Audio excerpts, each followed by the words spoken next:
I বলছি, I. Sir বলছে আপনিও তো একজন আইনের রক্ষক, এই আশেপাশে একটু ধরুন না, আমি একটু বাথরুমে যাব। কিন্তু আরে ধরুন না, 1 মিনিট। এই কি অপরাধ করেছিস রে? হ্যাঁ বল। না না, ওই কেসটা আমি নিতে পারবো না, বড় প্রবলেম আছে। আরে বলছি তো আমি নেবো না, তুই অন্য কাউকে দেখ।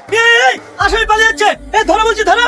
এটা আপনি কি করলেন? আপনি একজন আইনের রক্ষক হয়ে একটা দাগের সাথে ছেড়ে দিলেন। আরে আমি কেন ছেড়ে দেবো? আমি ফোনে কথা বলছিলাম, ও ঝাটকা দিয়ে পালিয়ে গেছে। আমার তো মনে হচ্ছে আপনাকে ঘুষ খেয়ে ছেড়ে দিয়েছেন। অফিসার মুখ সামলে কথা বলবেন, আমি কিন্তু একজন আইনের রক্ষক। তো কি হয়েছে? আপনি যে অপরাধ করেছেন আপনাকে জেলের ঘানি টানে একা ছাড়বো। কি আপনার এত বড় সাহস আমাকে জেলে ঢুকাবেন? দাঁড়ান আমি আপনার ব্যবস্থা করছি।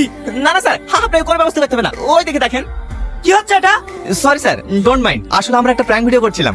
ও তাই বলো, আমি তো কিছু বুঝতেই পারিনি। স্যার বলছিলাম যে আপনার যদি কোনো আপত্তি না থাকে তাহলে ভিডিওটাকে আমরা ইউটিউবে আপলোড করতে পারি। Okay okay, no problem. Thank you sir. এই চলো। দেখো আইনের লোক নিয়ে আমরা আর কোনো প্ল্যান ভিডিও করবো না, দিলে আমাদের কোনো সমস্যা হতে পারে। এটা তুমি ঠিক বলেছো। আচ্ছা ঠিক আছে, সাধারণ মানুষকে নিয়ে প্র্যাঙ্ক করলে তো কোনো অসুবিধা নেই। তেমন কোনো সমস্যা নেই, মাঝে মাঝে এক একটা চল খেলেই হবে।